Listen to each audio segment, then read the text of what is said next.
Everyone. तो आप लोगों की जो समस्या है फॉर्म भरने में आ रही है बहुत सारी, और जितने मैसेज कॉल आ रहे हैं उसको लेकर मुझे फिर से आना पड़ा और बताना पड़ रहा है कि फॉर्म किस तरह से भरने हैं। नाम में बहुत सारी मिस्टेक है, फादर्स नेम में गलती है, मदर्स नेम में गलती है, एड्रेस चेंज हो गया है। जिनकी शादीशुदा महिलाएं हैं, क्या उनके रेसिडेंशियल एड्रेस या फिर नॉन क्रीमिलेयर ईडब्ल्यूएस कहां से सर्टिफिकेट बनने वाले हैं, क्योंकि इसमें भी बहुत सारे प्रॉब्लम्स हो रहे हैं। कास्ट अगर मायके से बनता है तो रेसिडेंशियल किसी ने अपने ससुराल से बना रखा है या बनवाया है या बनाने के प्रोसेस में है। सर्टिफिकेट जो है उसका फाइनेंशियल ईयर कौन सा होना चाहिए, रिसेंट कब माना जाएगा, कितने साल पुराने तक सर्टिफिकेट वैलिड हो सकता है, फॉर्म फिलअप करने में कोई गलती हो जाए तो उस मिस्टेक को कैसे हम एडिट कर सकते हैं, तमाम जो आपके प्रॉब्लम्स हैं। और लास्ट में कि आप कहां से पढ़े और कितना पढ़े वो भी आपको बताएंगे। तो इतने बहुत सारे तमाम बिंदु है और आपके कमेंट्स के साथ ही हम बात करेंगे। लेकिन सबसे पहले हम शुरू करेंगे कि किस तरह से आपको फॉर्म फिलअप करना है। फॉर्म फिलअप के साथ ही जो भी इश्यूज आएंगे वो भी हम आपको बताते जाएंगे कि किस तरह से आपको फॉर्म फिलअप करने हैं। तो चलते हैं हम स्लाइड के हिसाब से कि फॉर्म को फिलअप करना है, और जो भी आपके मन में दुविधा होगी जहां भी, वो भी हम क्लियर करने की कोशिश करेंगे कि किस तरह से आपके प्रॉब्लम सॉर्ट आउट हो सकते हैं। सबसे पहले हम देखेंगे कि फॉर्म कैसे आपको फिलअप करनी है। तो आप सबसे पहले एक डेमो फॉर्म है जो कि मैंने पीडीएफ में उसको निकाला है, स्टार्ट करेंगे कि किस तरह से फॉर्म को फिलअप करना है। तो ध्यानपूर्वक आप लोग देख लीजिए। पहला जो कॉलम इसमें आप देख रहे हैं, जो आप देख सकते हैं,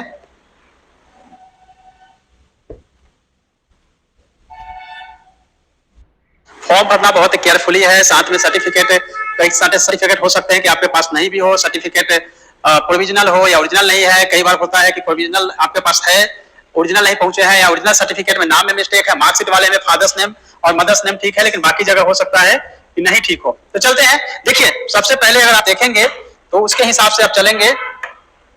तो फर्स्ट नेम देखिए, आपको जो नाम है,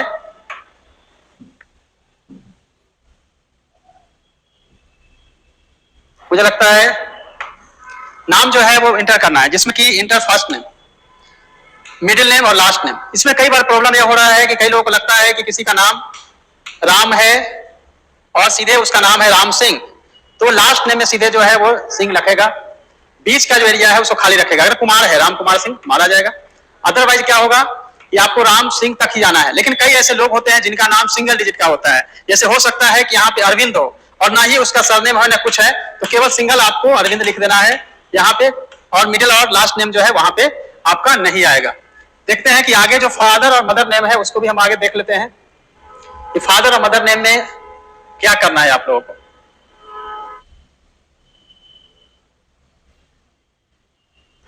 देखिए, फादर नेम में आपको सिंगल एक आपको बता दिया गया, इंटर फादर्स नेम।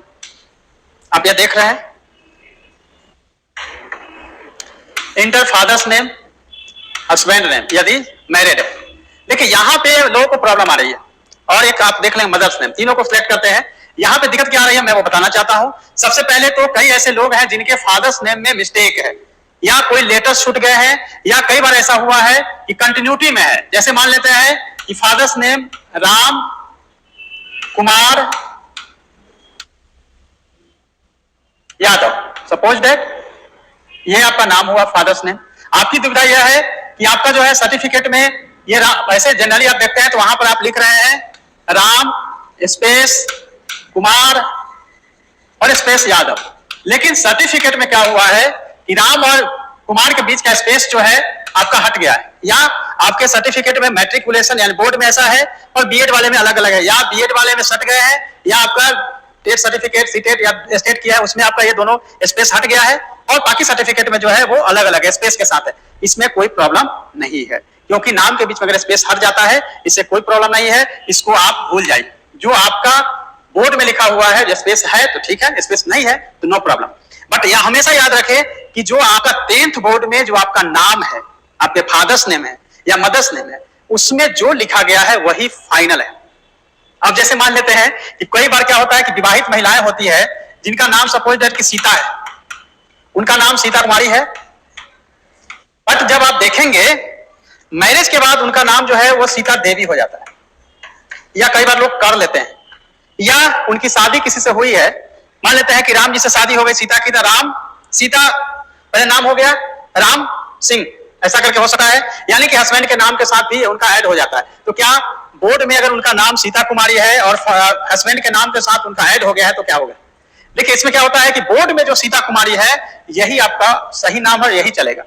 बाद में हो सकता है कि सीता कुमारी नाम से अपने 10+2 नहीं किया होगा, या ग्रेजुएशन में आपने सीता देवी कर दिया, या टेट सर्टिफिकेट में सीता देवी है, डीएलएड में बीएड में सीता देवी है, लेकिन यहाँ पे सीता कुमारी है। या कई बार ऐसे भी कैंडिडेट है जिनका नाम में हो सकता है कि आप देखेंगे कि ये दोनों के बीच में प्रॉब्लम हो रहा हो, कि हो सकता है कि आपने बोर्ड में रख दिया होगा राजकुमार, और बाद में देखा कि फादर का नाम है और 10+2 में लिख दिया राजकुमार सिंह, आधार कार्ड में राजकुमार सिंह, लेकिन वहां पे जाके पता चला है कि आपने बोर्ड में तो राजकुमार रखा था। देखिए एक बात याद रखेंगे कि जो बोर्ड में 10th बोर्ड में जो है नाम, भले वो मिस्टेक हो, एक लेटर छूट गया हो फादर्स नेम में, मदर्स नेम में या आपके नाम में, तो यह मान के चलना है कि जो बोर्ड में है वही फाइनल है। उसके बाद अगर आपने किसी भी लेवल पे नाम चेंज करवाया हो या चेंज हुआ हो कोई भी सर्टिफिकेट वगैरह में, तो वह मान नहीं है। तो फिर ऐसे में करे तो क्या करे, वैसे में आपको जो बोर्ड में name, father's name, mother's name, date of birth जो भी लिखा गया है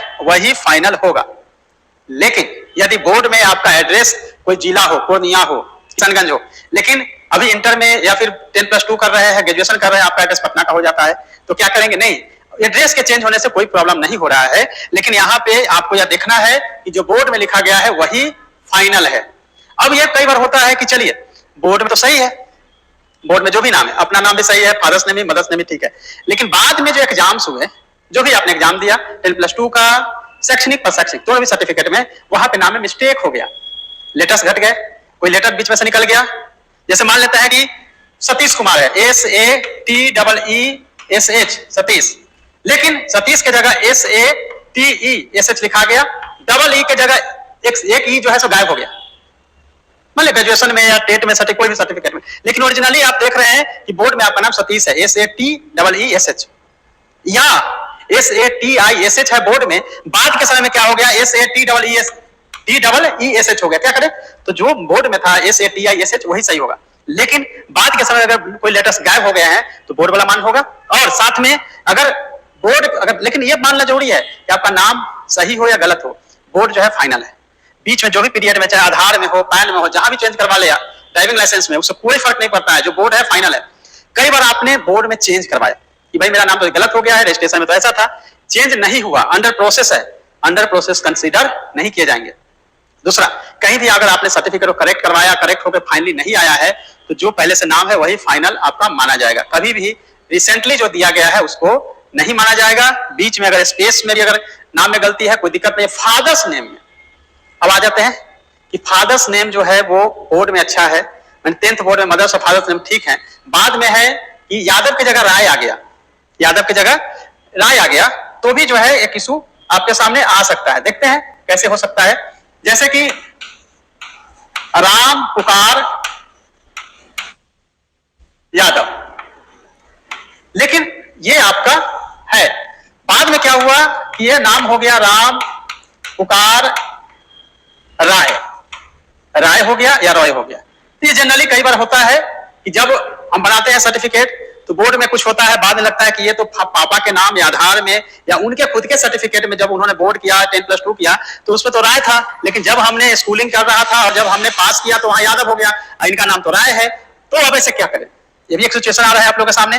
देखिए यही फाइनल होगा, भले उनके सर्टिफिकेट में राय है, लेकिन आपने बोर्ड में भरा था 10th में यादव, राम पुकार यादव ही रहने वाले हैं। राम कुमार यादव, वो कभी भी राय वाला सरनेम नहीं आ पाएगा जब तक कि आप बोर्ड में चेंज नहीं कराते हैं। दूसरी बात है, बोर्ड में चेंज कराना आसान नहीं होता, यह जानना भी जरूरी है कि अगर आपने चेंज करवाए हैं तो क्या वो चेंज सही में हुआ है या किसी ने फेब्रिकेट करके भी लोग सर्टिफिकेट देते हैं, लो भाई तुम्हारा चेंज करवा दिया, लेकिन उसको देखना जरूरी है कि क्या बोर्ड में रियली में चेंज हुआ है कि कहीं कंप्यूटर से करके चेंज करके तो किसी ने आपके साथ गड़बड़ नहीं कर दिया है। तो ये भी जानना जरूरी होता है, ऐसा नहीं कि चेंज हो गया है, ये आसान नहीं होता है चेंज कराना। ठीक है, स्कूल से फॉरवर्डिंग करा के सब कुछ करा के करना होगा। डेट ऑफ बर्थ में गलती है तो भी वही मानना पड़ेगा, ये आपके पूरे के पूरी गलती का है। लेकिन जब आप आगे के क्लास में जाते हैं और इस तरह से अगर नाम में चेंज आ जाता है या लेटर्स में प्रॉब्लम हो जाते हैं, उस कंडीशन में हम क्या करेंगे। कई बार होता है ना, जैसे किसी का नाम जो है विश्वनाथ, आप पूछेंगे सर पापा के नाम में या आपके नाम में विश्वनाथ है, लेकिन सर्टिफिकेट में डब्ल्यू से लिख दिया है, सर क्या किया जाए। डब्ल्यू से लिखा है, होना चाहिए था भी से, तो क्या करे, या भी आई से लिखा है, भी डबल ई होगा तो क्या होगा। देखिए इन सब समस्याओं का समाधान है एफिडेविट। फर्स्ट क्लास मजिस्ट्रेट से एफिडेविट लगाना है और जो सब सर्टिफिकेट अपलोड करने वाले हैं उसके पीछे उसको अटैच करना है, पीडीएफ डालना है और दोनों को अपलोड कर देना है। तो जो गलती मिस्टेक है वो आपके साथ अपलोड कर दिया, एफिडेविट आपने बनवा लिया है फर्स्ट क्लास मजिस्ट्रेट से, देन फिर आपका प्रॉब्लम सोल्व हो जाता है। जहां मिस्टेक है उसको सोल्व करने का यही तरीका है। लेकिन कतई भी जैसे सीटेट पास किया है आप लोग, डीएलएड पास किए हैं और कहीं से आपके नाम में कुछ एक लेटर छूट गया है, कहीं फादर्स के नाम में कुछ छूट गया है, वैसे कंडीशन में आपके सारे सर्टिफिकेट जो या बोर्ड का सर्टिफिकेट जो बता रहे हैं उसके अकॉर्डिंग एक फर्स्ट क्लास मजिस्ट्रेट से बनवा लीजिए एफिडेविट, क्योंकि एफिडेविट के आधार पे आपका होता है। ठीक है, देखिए मार्क्स को लेकर बहुत सारा प्रॉब्लम होता है कि मार्क्स का कैलकुलेशन कैसे किया जाए, किसके आधार पर किया जाए। पिछली बार हमने आप लोगों का शिक्षक बहाली करवाया था जो कि नगर निकाय और होना था पंचायत से हुआ थी। उसमें मैंने सीधा कहा था कि जिस भी सब्जेक्ट में फेल होने से, जिस सब्जेक्ट में फेल होने से आप फेल कर जाते हैं उस सब्जेक्ट को ऐड करके, जितने सब्जेक्ट होंगे ऐड करके और टोटल जो सब्जेक्ट ऐड किए जा रहे हैं उसके टोटल मार्क्स को ऐड करके डिवाइड करना है। ये इसका सीधा फॉर्मूला है। आपको ये सोचना नहीं है कि ऑनर्स जोड़ना है कि 3 आपको वो सब्जेक्ट जोड़ना है, सब्सिडी जोड़ाएगा। कई बार होता है कहीं ऑनर्स होता है, कहीं 3 सब्जेक्ट का होता है। हर सब्जेक्ट का एक ही कहानी है। एजुकेशन डिपार्टमेंट में मैं था तो एक ही बात में एक लाइन में कहता था, जो सब्जेक्ट के फेल होने से आप फेल हो जाते हैं वो सारे सब्जेक्ट को ऐड किए जाएंगे और मार्क्स बनाए जाएंगे। क्योंकि कई बार होता था ग्रेजुएशन में 1600 पे, कई 1200 पे होता था और कई बार 800 पे होता था। तो वैसे कंडीशन में अलग यूनिवर्सिटी होती है, अलग अलग मार्क्स होता है। एक थंबनेल आपके सामने जो बोला है वही फाइनल और अंतिम है, उसके हिसाब से देखेंगे। आपके कमेंट्स आ रहे हैं, कमेंट्स पे हम बाद में आएंगे। एक एक करके पहले अपने तरफ से अपनी बातें हम पूरी करें, देन फिर हम आपको आगे की तरफ लेके जाएंगे। तो ये आप लोग को इंटर करना था। फिर देखेंगे कि आपको आधार नंबर इसमें डालना है, मदर्स नेम हो गया, सिलेक्ट करना है आधार नंबर, पैन नंबर वगैरह जो भी आपका इसमें से सिलेक्ट करना चाहते हैं आइडेंटिफिकेशन के लिए, वो आइडेंटिफिकेशन आपको बताने हैं। ठीक है, आइडेंटिफिकेशन के लिए आधार दे सकते हैं या पैन। जो ड्रॉप डाउन में जब इसको सिलेक्ट करेंगे तो आपको यहाँ दिखेगा, क्योंकि हमने यहाँ पे पीडीएफ रखा है आपके फॉर्म का, इसलिए ड्रॉप डाउन नहीं दिख रहा है। ड्रॉप डाउन के लिए अगर आप पैन रखेंगे तो पैन दिखेगा, अगर सपोज जिस जो भी रखते हैं या ड्राइविंग लाइसेंस रखते हैं तो ड्राइविंग लाइसेंस दिखेगा। 3 में से आपके पास सेलेक्ट के लिए ऑप्शन दिया गया था, तो तीनों को सिलेक्ट करना है और उसके हिसाब से जैसे मैंने जब ये पीडीएफ बनाया था, जब पीडीएफ बनाया है तो आप देखेंगे कि हमने इसमें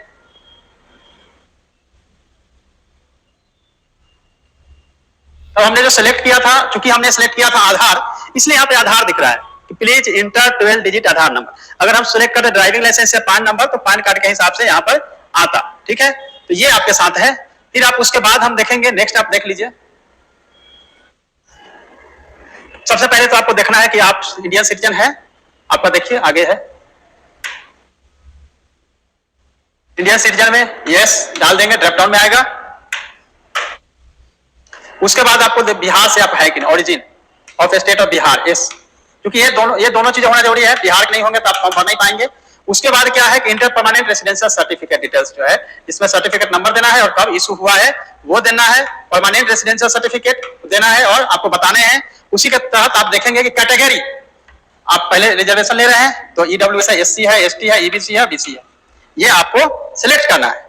और उसके बाद अगर सिलेक्ट करना है कोड जो भी है, आपको ड्रॉप डाउन में उसमें दिखेगा, कास्ट आपको सामने लिखने हैं और उसके बाद आपको सर्टिफिकेट का नंबर डालना है, इशू डेट डालना है और फिर सर्टिफिकेट को अपलोड करना है। ये था आपके लिए, लेकिन इतना से आपका काम नहीं हो रहा है, क्योंकि इसमें बहुत सारे आपके इशू जो है शुरू हो चुके हैं। इशू कहां शुरू हुए हैं, पहले हम वहीं से शुरू कर लेते हैं। देखिए, सबसे पहले तो जो विवाहित महिलाएं हैं उनकी पहले बात कर लेते हैं, उनकी समस्या क्या है। और जो नोटिफिकेशन बीपीएस से जारी किया है उसमें क्लियर कट लिखा हुआ है कि सारे सर्टिफिकेट आपके मायके से बनना चाहिए। उसको लॉजिक को भी समझना जरूरी है, क्योंकि लॉजिक नहीं समझेंगे तो समझ में नहीं आएगा। इसमें होता क्या है मैं बताता हूँ। विवाहित महिलाएं जो है, बहुत सारी महिलाएं बाहर से आई है, शादी होकर बिहार आ गई, एक यह पॉइंट। दूसरा है कि आपके कास्ट की पहचान आपके फादर से होता है। आप किस कास्ट से हैं आपके फादर से डिसाइड होता है, और फादर से डिसाइड जब होता है आपके कास्ट का, तो इसी के लिए कहा जा रहा है कि आप अपने सर्टिफिकेट जो है कास्ट के या फिर नॉन क्रिमिनल या ईडब्ल्यूएस अपने फादर के यानी मायके के एड्रेस पे बनवाइए। देखिए, उसका रीजन एक है, कई बार जो है इंटरकास्ट मैरिज होता है, फिर कास्ट बदल जाता है। चाहे आप हो सकता है कि अनुलोम या प्रतिलोम, जो जनरली जो है एंशिएंट हिस्ट्री आप पढ़ते होंगे, जो भी कास्ट में शादी करते हैं, अगर इंटरकास्ट मैरिज होती है तो कास्ट जो है उसके हिसाब से अगर आप हस्बैंड के आधार पर बनाने शुरू करेंगे तो वहां पे आपका कास्ट फिर कैसे डिसाइड होगा, क्योंकि हस्बैंड का नाम लिखा जाएगा। तो कास्ट जो है क्योंकि फादर्स के हिसाब से बनता है। देखिए, इस पे तो हम बात डिटेल्स में कभी कर सकते हैं कि कई बार जो है मदर के आधार पे भी बच्चे का कास्ट डिसाइड होता है। लेकिन इसके लिए सर्कमस्टांसेज है कि बच्चे का लालन पालन मैक्सिमम में किसके साथ गुजारा गया है। लेकिन अगर हम इंडियन डेमोक्रेसी और कॉन्स्टिट्यूशन के हिसाब से देखें, जो जनरली चलता है उसमें फादर्स के आधार पे होता है। फादर के आधार पे जाति आपकी डिसाइड हो गई। 2 सर्टिफिकेट जो है, एक तो रेसिडेंशियल जो है आपको बनाना है, मायके से सारे सर्टिफिकेट बोला गया है। 2 सर्टिफिकेट जो है वो ईडब्ल्यूएस नॉन क्रिमिलियर सर्टिफिकेट को लेकर बहुत कंफ्यूजन है। उसका रीजन ये है कि आप ये मान के चलते हैं कि हस्बैंड के साथ आगे हो सकता है खुद कामकाजी हो ना हो, या जॉब में हो ना हो, या खुद प्राइवेट जॉब में, कोई भी सरकारी जॉब में हो ना हो, हस्बैंड हो सकते हैं कि जॉब में भी हो, या फिर उनकी बिजनेस हो, या कोई जो अपने व्यापार हो, जो भी हो, उसके आधार पे उनका डिसाइड होना चाहिए। जनरली तो ये माना जाता है क्योंकि अब तक जब तक अनमैरिड है तो फादर के हिसाब से है, मैरिज होने के बाद जो है हम मदर के नाम के हिसाब से चलेंगे, ये हस्बैंड के हिसाब से चलेंगे। लेकिन यहाँ पे क्या है कि चूंकि कास्ट से डिसाइड होता है कि आप ईडब्ल्यूएस में है या आप BC2 में है, या EBC में है या SC में है। तो जब हमें ईडब्ल्यूएस का लेना है लाभ, और फादर जो है वो ईडब्ल्यूएस में आते हैं, जनरल कैटेगरी के ईडब्ल्यूएस में, तो वो तो डिसाइड वहां से हो सकता है, ईडब्ल्यूएस में आते हैं।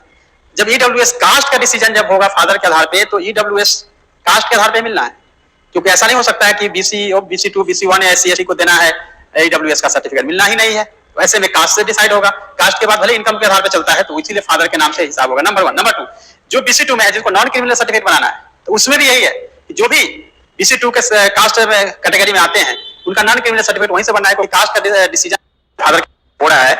तो फिर बात आती है इनकम की, 8 लाख की इनकम होनी चाहिए। तो 8 लाख की जब इनकम होगी तो फादर को हम वहां से चले आए शादी करके, फिर हस्बैंड के नाम से आधार पर कैसे होगा। देखिए थोड़ा सा टेक्निकल यहाँ पे प्रॉब्लम है, बट क्या है कि चूंकि जाति का बेस जो है फादर है, इसीलिए जाति के हाथ पे चूंकि सर्टिफिकेट दोनों बन रहे हैं, इसलिए मायके से ही सर्टिफिकेट बनेगा। अब रहा कि बहुत सारे लोगों ने कहा रेसिडेंशियल तो हमारे यहाँ आ गया, आधार कार्ड यहाँ से बना लिया है, लेकिन चूंकि जाति और आवास आपका बनेगा तो फादर के यहाँ से परमानेंट एड्रेस वहां से आ रहा है, इसीलिए आपको रेसिडेंशियल भी वहीं से बनवाना चाहिए। चाहे आपके आधार कार्ड में भले आपके हस्बैंड का नाम और हस्बैंड के एड्रेस पे हो, लेकिन आपको मायके के आधार पे ही होना है। अब चलिए, इसके लिए जो है जल्दी ही आपको न्यूज़पेपर में एडवर्टाइजमेंट आपको देखने को मिलेगी, जिसमें क्लैरिफिकेशन क्लियर लिखा होगा, और उसके आधार पे जो भी अधिकारी या जहां भी दिक्कतें हो रही है आपको सर्टिफिकेट बनाने में, उसका सोल्यूशन भी उसमें क्लियर होगा। बस आप 1-2 दिन वेट करिए, 1-2 दिन में आपके सामने होगा सब कुछ न्यूज़पेपर में। तो आप क्या कर सकते हैं कि आसानी से आप उसको दिखा के आप सर्टिफिकेट बनवा सकते हैं। जहां भी मायके जा रहे हैं, रिजेक्ट हो रहा है, भाई आप तो यहाँ हो नहीं, बनाना नहीं है, सभी क्लैरिफिकेशन जल्दी ही आपके सामने होगा। इसके लिए आपको परेशान होने की जरूरत नहीं है। लेकिन क्योंकि बीपीएससी नोटिफिकेशन क्लियर किया हुआ था कि सारे सर्टिफिकेट आपको मायके से बनाना है, तो मायके से बनाना है। इसमें आप अपना लॉजिक लगाएंगे तो प्रॉब्लम होगी। और एक तरफ नॉन क्रिमिनल ईडब्ल्यूएस में नाम रहेगा फादर का, और फिर रेसिडेंशियल बनाएंगे आप अपने हस्बैंड के नाम से, तो वहां पे हो जाएगा गलत। और जिन्होंने गलती कर दी उसका क्या है गलती कर दी है, जिसे आपको एडिट करने का ऑप्शन है, आप वहां पे आके एडिट कर सकते हैं। परमानेंट एड्रेस और दोनों एड्रेस अलग अलग आपका हो सकता है, दोनों एड्रेस आप अलग अलग कर सकते हैं। इसके बावजूद भी आपका कोई भी कमेंट्स जो आ रहा है वो हम बाद में सभी के कमेंट्स लेंगे। इसकी चिंता बिल्कुल नहीं करनी है कि हम कमेंट्स नहीं लेंगे, लास्ट में हम सभी के कमेंट्स जो है वो लेंगे, और लास्ट में आपके प्रॉब्लम को भी दूर करेंगे। पहले एक एक करके आप जो प्रॉब्लम है उसको समझ लीजिए, ठीक है। कास्ट से संबंधित अगर कोई इश्यूज है तो भी आप बताइएगा, सर्टिफिकेट संबंधित कोई इश्यूज होगा तो वो भी बताइएगा, ठीक है। इसके हिसाब से आपको सभी ड्रॉप डाउन में सारे सर्टिफिकेट को अपलोड करने हैं। फिर इसमें जो है आप देखेंगे कि आपको अपने मैरिटल स्टेटस जो है वो बताना है, वैवाहिक जो है, मैरिड है, अनमैरिड है, और फिर मेल फीमेल और फिर थर्ड जेंडर का आपको बताने हैं किस कैटेगरी में आते हैं। उसके बाद आप देखेंगे फ्रीडम फाइटर की कैटेगरी है, उसमें ड्रॉप डाउन में आएगा ये सर्टिफिकेट आपको अपलोड करने होंगे।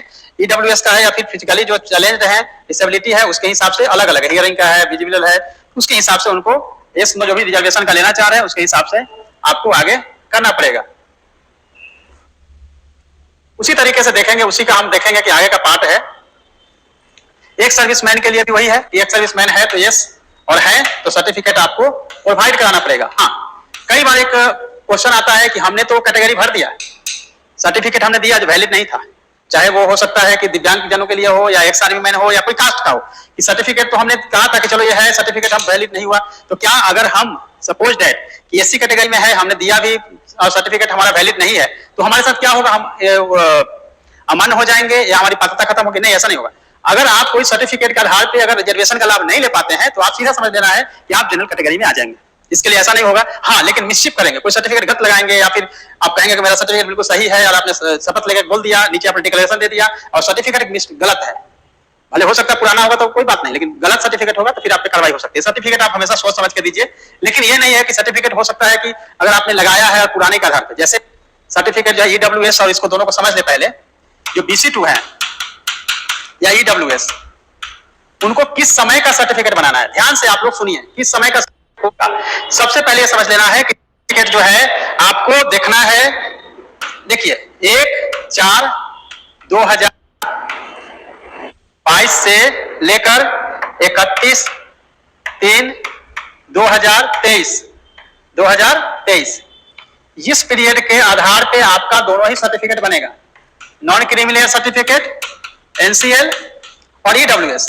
दोनों ही सर्टिफिकेट 1/4/2022 से लेकर 31/3/2023 के आधार पे, ये फाइनेंशियल ईयर के आधार पे आपको बनने चाहिए और इसी के आधार पे आपका आकलन किया जाएगा कि आपके आय कितने हैं। ठीक है, जब ईडब्ल्यूएस आप सर्टिफिकेट बना रहे हैं तो सबसे ऊपर आपका लिखा रहा है 2023-24 के लिए मान, लेकिन नीचे जब बॉडी आप देखते हैं, जब अंदर पढ़ते हैं तो लिखा रहता है कि 2022-23, ठीक है, आपका लिखा रहता है 2022-23 कि आय के गणना के आधार पे यह ईडब्ल्यूएस सर्टिफिकेट संपुष्ट किया जाता है, दिया जाता है, लेकिन ऊपर लिखा रहेगा 2023-24 के लिए वैलिड है।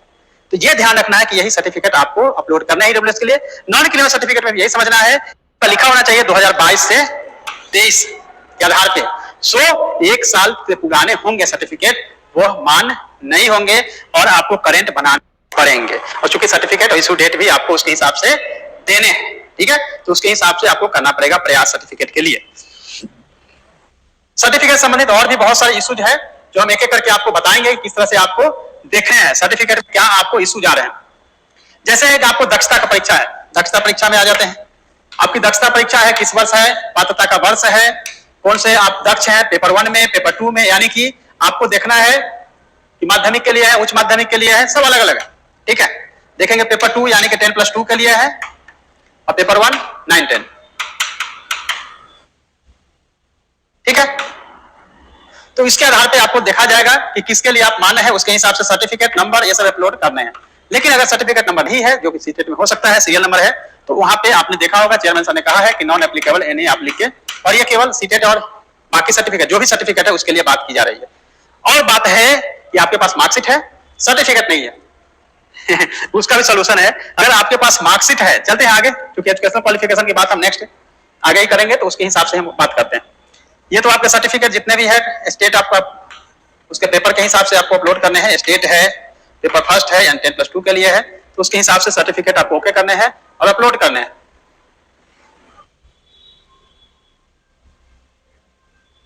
फिर आपको इसमें सेलेक्ट करना है कि आपने बीएड किया है, बहुत सारे लोगों ने बीएड भी किया है, एमएड किया है, जो भी आपने पढ़ा है, बीएड, एमएड, एलएड जो भी किया है वो आपको सिलेक्ट करना है। ड्रॉप डाउन में आएगा, उसको आपको सिलेक्ट करते जाना है, क्योंकि आपने से बहुत सारे हैं जो 1 से 5 भी है, 9, 10 भी है, 11, 12 भी, तीनों कैटेगरी में आप आराम से फॉर्म को फिलअप कर सकते हैं और उसके हिसाब से आप ओके कर सकते हैं। डेट ऑफ बर्थ बताया था, 10th बोर्ड में जो होगा वही आपका डेट ऑफ बर्थ होगा। एड्रेस जो है वो कॉरेस्पॉन्डेंस एड्रेस आप डाल सकते हैं और उसके हिसाब से परमानेंट एड्रेस सेंसस जो कहा गया था उसके हिसाब से आपको अपलोड करने हैं। साथ में आपको यह डिक्लेरेशन भी देना है कि आपने जो सर्टिफिकेट दिया है क्वालिफाई कर रहे हैं या नहीं कर रहे हैं, इसमें देना पड़ेगा यस। साथ में मेल आईडी, और यदि मेल आईडी में आपको जाएगा कंफर्मेशन कोड जो कि, और फिर मोबाइल इंटर कंफर्मेशन कोड, इसको करने के बाद कैप्चा डालेंगे, फिर आपको सबमिट करना होगा, कंफर्म करना होगा कि क्या करना है। ये तो रही आपको फॉर्म की कहानी। लेकिन सर्टिफिकेट पे आप चलते हैं, अगर आपका सर्टिफिकेट केवल मार्कशीट है, कोई भी लेवल का, शैक्षणिक हो प्रशैक्षणिक है, आपके पास सर्टिफिकेट नहीं है, डोंट वरी, केवल आपको मार्कशीट अपलोड कर देना है। लेकिन मार्कशीट भी है और सर्टिफिकेट भी आ गया है, तो किसको डालना है, केवल और केवल सर्टिफिकेट को डाल दीजिएगा। सीटेट वाले को यह प्रॉब्लम हो रही है, ठीक है। और यदि सर्टिफिकेट में नंबर नहीं है, केवल सीरियल नंबर डाल गया है, इन्हें करके आप कर सकते हैं। जब कोई भी सर्टिफिकेट में अगर आपके पास नहीं है तो उसके हिसाब से आप अपलोड कर सकते हैं। लेकिन यदि सर्टिफिकेट आपके पास प्रोविजनल, तो क्या करें, प्रोविजनल डाल दें, जरूरत नहीं है कि आपको उसके लिए ओरिजिनल का वेट करना। ओरिजिनल नहीं हो तो प्रोविजनल से काम। देखिए ओरिजिनल में एक स्टूडेंट है, या आप में से बहुत सारे होंगे, प्रोविजनल या ओरिजिनल सर्टिफिकेट आया, उसमें नाम में मिस्टेक आ गया, मार्कशीट में नाम सही है, तो क्या करें, मार्कशीट वाला है वही सही है, और मार्कशीट वाला ही आंसर जो है, सॉरी मार्कशीट वाले जो आपके नाम लिखे गए हैं वही सही है, उसी को अपलोड करिए, तब तक आप उसको एडिशन के लिए दे सकते हैं। लेकिन इस आधार पे चलते हैं, आपके बहुत सारे कमेंट्स आ गए हैं, कमेंट्स के आधार पे भी आपकी बात करेंगे और फिर प्रिपरेशन की बात करेंगे, प्रिपरेशन कहां से करनी है। तो कमेंट्स जो भी है जल्दी जल्दी आप लोग कर दीजिए, तो देख लें कि आपका कमेंट्स कहां किस लेवल तक पहुंचा है। सर्टिफिकेट अपलोड किया, मार्कशीट का सीरियल नंबर डाल दिया है और डीएलएड मार्कशीट अपलोड किया है, क्या होगा प्लीज सर बताइए। नेचर लवर, अच्छा हम फॉर्म डाल चुके हैं, सीटेट का सर्टिफिकेट अपलोड कर दिए हैं, मार्कशीट का सीरियल नंबर डाल दिया अगर आपने फॉर्म भर दिया है और सर्टिफिकेट डाल दिया लेकिन सर्टिफिकेट नंबर नहीं था, तो आपने क्या किया, मार्कशीट का सिर्फ नंबर डाल दिया, कोई बात नहीं है, उससे कोई प्रॉब्लम नहीं है, क्योंकि जहां नॉन एप्लीकेबल है और कुछ नंबर डाल दिए हैं तो पता ही है कि सर्टिफिकेट में नंबर नहीं आया है, इसलिए डोंट वरी, उसकी कोई चिंता करने की जरूरत नहीं है। फॉर्म भर दिए, एडिट करने का भी ऑप्शन है, आप वो कर सकते हैं। दूसरे राज्यों से है या पहले बिहार 1 से 5 में, देखिए जिनको भी पहले जो हमने बहाली करवाया था उसमें 1 से 5 में या कोई भी क्लास में आप लोग नियोजित शिक्षक हैं, और नियोजित शिक्षक के बाद अगर चाहते हैं कि हम परमानेंट वाले में जाएं तो चूंकि डोमिसाइल नीति लागू की गई है तो आपको मौके नहीं दिए जाएंगे, या मैं जो समझता हूं उसके हिसाब से बता रहा हूं, ये आप समझ के रखिए। इसमें जो है आप देखेंगे कि फॉर्म जब फिलअप करेंगे तो नियोजित वाले के लिए टीचर का डेजिग्नेशन, कौन से स्कूल में है, ये सब आपको सिलेक्ट करना है। साथ में आप 3 जो है आपको डिस्ट्रिक्ट भी सिलेक्ट करना है, वो सब आप जब फॉर्म फिलअप करेंगे तो उसमें आपको दिखेगा। तो डिस्ट्रिक्ट भी आप कई बार करते हैं कि जहां पे अधिक नंबर ऑफ सीट्स है वहां पे आप फॉलोअप करते हैं। देखिए आपको अपने हिसाब से देखना है, क्योंकि सभी कैंडिडेट जो है जहां अधिक सीट है वहीं पे जाने की कोशिश करेंगे। आपको देखना है कि आपके घर के नियर बाई कौन कौन सा डिस्ट्रिक्ट है या होम डिस्ट्रिक्ट है जहां आपको लगता है कंफर्ट है। अदरवाइज ऐसा नहीं हो कि जिस जिले में सबसे अधिक सीट है, आपके डिस्टेंस काफी है, वहां भर दिया फॉर्म, ऐसा नहीं है। आपको 3 चॉइस है, 3 चॉइस के हिसाब से आप फॉर्म को फिलअप करिए। और क्या है, मैं एक महिला अभ्यर्थी हूँ, सीटेट पास हूँ, मूल रूप से झारखंड राज्य की रहने वाली हूँ, मेरी शादी बिहार में हुई है, क्या प्राथमिक शिक्षा बाद मुझे मौका मिलेगा, क्या आरक्षण का लाभ मिलेगा? देखिए इन चीजों को रोकने के लिए किया गया है कि आपको अपने मायके से ही सारे सर्टिफिकेट इशू करने हैं, इसीलिए बाहरी जो स्टेट से आए हैं शादी करके, मुझे ऐसा लगता है, मैं कुछ नहीं इसमें कमेंट करूंगा, लेकिन मुझे जो लगता है उसके हिसाब से तो ना है इसमें। और क्या कमेंट्स है? देखिए मुझे लगता है अस्थाई में अपने, अभी चूंकि जो विवाहित महिला है अपना अस्थाई में फादर का देना चाहिए, और रेसिडेंशियल जो कॉरेस्पॉन्डेंस है वो पति का दे सकते हैं, लेकिन मुझे लगता है सारे सर्टिफिकेट चूंकि बनने हैं पापा यहाँ से, तो इसीलिए फादर का ही देना चाहिए। हाँ, जो ग्रेजुएशन में जो लोग सर्टिफिकेट नहीं है तो वो मार्कशीट पे अप्लाई कर ले, मार्कशीट वहां पे दे सकते हैं। देखिए जो भी 8, 10, 21 का है, इसका मतलब है कि बहुत पीछे का एनसीएल है, आपको करंट एनसीएल तुरंत अप्लाई करके बनवा लेना चाहिए। और क्या है कमेंट्स? क्या हुआ है? अजय ने क्या लिखा है, 2019 में ईबीसी दिया है लेकिन मेरा BC2 है, क्या मैं अभी BC2 का फॉर्म फिलअप करूं? देखिए कई बार क्या हुआ था कि अगर मान लेते हैं कि अगर आपने सर्टिफिकेट एनसीएल है या फिर कुछ जैसे रिजर्वेशन का लाभ ले रहे हैं, और स्टेट में जैसे सपोज दैट कि स्टेट से आपने एग्जाम दिया था और गलती से भूलवश आप BC1 में आते हैं, BC2 आपने सिलेक्ट कर लिया था, तो क्या हम BC1 में आएंगे या नहीं? बिल्कुल आएंगे, क्योंकि आपको ध्यान ही रखना है कि BC1 का जो कट ऑफ है वो हमेशा BC2 से नीचे जाता है। ऐसे कंडीशन में अगर BC2 सिलेक्ट किया था, BC1 में है, कोई दिक्कत नहीं है, क्योंकि BC1 में आप कैटेगरी में रियली में है, और ऐसा नहीं कर सकते हैं कि आप क्योंकि स्टेट ले लिया BC2 से BC2 है, नहीं, आप ओरिजिनल जिस भी कैटेगरी में आते हैं वही करिए, पहले वाला में नहीं करिए। हाँ, गलती कहां हो जाएगी, यदि आप SC कैटेगरी से लाभ लेने के चलते स्टेट एग्जाम पास कर जाए और फिर BC2 में हो, तो क्या हम SC कैटेगरी से पास किया हुआ सर्टिफिकेट पे क्या हम BC2 बन सकते हैं? नहीं बन सकते हैं, बिकॉज क्या है कि आपने वो मिस्टेक जो किया है वो सो कह सकता है ब्लंडर किया है, वैसे में प्रॉब्लम हो गई। लेकिन यहाँ BC2 सिलेक्ट हो गया है, स्कोर चूंकि ऊपर जाता है, BC1 में आता है, BC1 में कर सकते हैं, या SC में SC में कर सकते हैं। और क्या है? हाँ, मम्मी के नाम में जो स्पेस छूट गया, मैंने स्पेस के बारे में ऑलरेडी कह दिया है, स्पेस छूटने से कुछ नहीं होगा, नाम एक साथ है तो भी कोई दिक्कत नहीं है। किसी के नाम में देवी हो गया है, कुमारी था तो भी कोई दिक्कत नहीं है, सिंपल एक एफिडेविट से आपका काम हो सकता है। रजिस्ट्रेशन अगर आपका डबल हो गया है तो पहले वाला जो रजिस्ट्रेशन है वही मान्य होगा, और उसी को अगर एडिट करना होगा तो फर्स्ट रजिस्ट्रेशन कोई करिएगा, सेकंड वाला आपका नहीं होगा। चूंकि 16/4/2023 में आपने सारे सर्टिफिकेट बनवाए हैं, इसलिए आपको कोई दिक्कत नहीं। मार्च के बाद जो भी सर्टिफिकेट बने हैं सभी के सभी ठीक होंगे, बिकॉज आपका सारे सर्टिफिकेट बने होंगे 22-23 के आधार पे। और कुछ है? सर बिहार में BC2 हूं, बट सेंट्रल गवर्नमेंट में जनरल हूं। देखिए आपको बिहार के आधार पे जाना है, सेंट्रल के आधार पे नहीं जाना है, क्योंकि आपको बिहार सरकार की बहाली है और डोमिसाइल के आधार पे है, इसलिए BC1 में है, BC2 में जहां भी है वहां सेंट्रल के आधार पे नहीं चलना है, बिहार के आधार पे जहां भी है वहां पे कर सकते हैं। क्या है क्वेश्चन?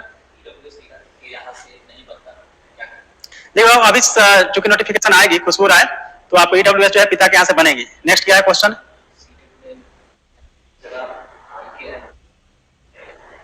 देखिए MM की जगह IK अगर हो गया है, क्या नाम है, जूली कुमारी, आई के जगह MM के जगह IK हो गया है, कोई दिक्कत नहीं है, जहां भी बोर्ड में आपका सही होना चाहिए। अगर आपको स्टेट सर्टिफिकेट में कहीं पे मिस्टेक है, वर्ड कुछ छूट गया है, तो कोई चिंता की बात नहीं है, क्योंकि आपको सर्टिफिकेट देने हैं, बट साथ में एफिडेविट देकर बताना पड़ेगा कि फॉर्म तो आपने सही भरा था, लेकिन जब सर्टिफिकेट है या फॉर्म भरते समय गलती हुई है तो भी आप उसको एफिडेविट से काम चला सकते हैं।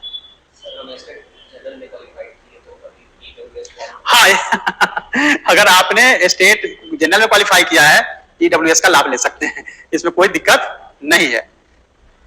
और अगर ईडब्ल्यूएस से भी पास किया है स्टेट और रियली में आप उस ईडब्ल्यूएस में थे और आज जनरल हो गए हैं तो भी कोई प्रॉब्लम नहीं, बिकॉज उस समय आप ईडब्ल्यूएस में थे, आज आप जनरल हो सकते हैं। तो जो जनरल ईडब्ल्यूएस है, जो भी जिसमें कैटेगरी में जिस वर्तमान स्थिति में है उसके हिसाब से ले सकते हैं। जैसे अगर आप स्टेट पास किए जनरल से, आज ईडब्ल्यूएस में है तो ईडब्ल्यूएस का लाभ ले सकते हैं, कोई दिक्कत नहीं है। स्टेट कॉमर्स 2022 का सर्टिफिकेट अभी नहीं आया, जब सर्टिफिकेट नहीं आया डोंट वरी, मार्कशीट अपलोड कर देना है। गलती क्या हो गई है? अंजना कुमारी, क्या स्टेट में गलती हो गई? लिखा नहीं उसने, गलती क्या हुई है? जल्दी जल्दी कमेंट्स कर दीजिए ताकि आपके जो भी इश्यूज है वो जल्दी से मैं फ्लैग कर लूं, आपको बता पाऊं।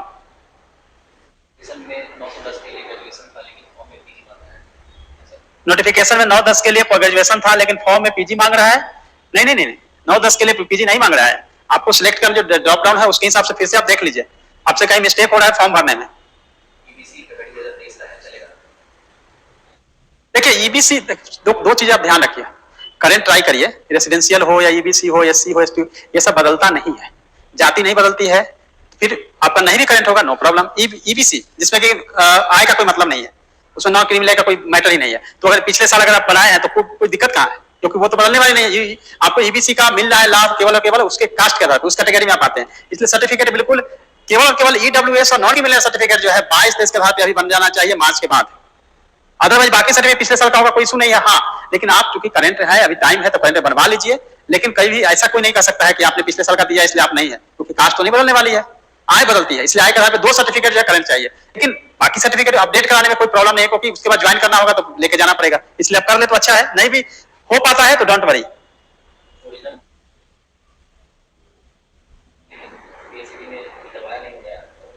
नहीं तो जैसे होता है कि आपके मार्कशीट खो गए हैं या फिर सर्टिफिकेट खो गया है, नया आपने अप्लाई कर दिया है, नहीं निकल रहा है, लेकिन आपके पास जीरोक्स कॉपी होना चाहिए, अगर जीरोक्स कॉपी है तो उसके आधार पर कर लीजिए।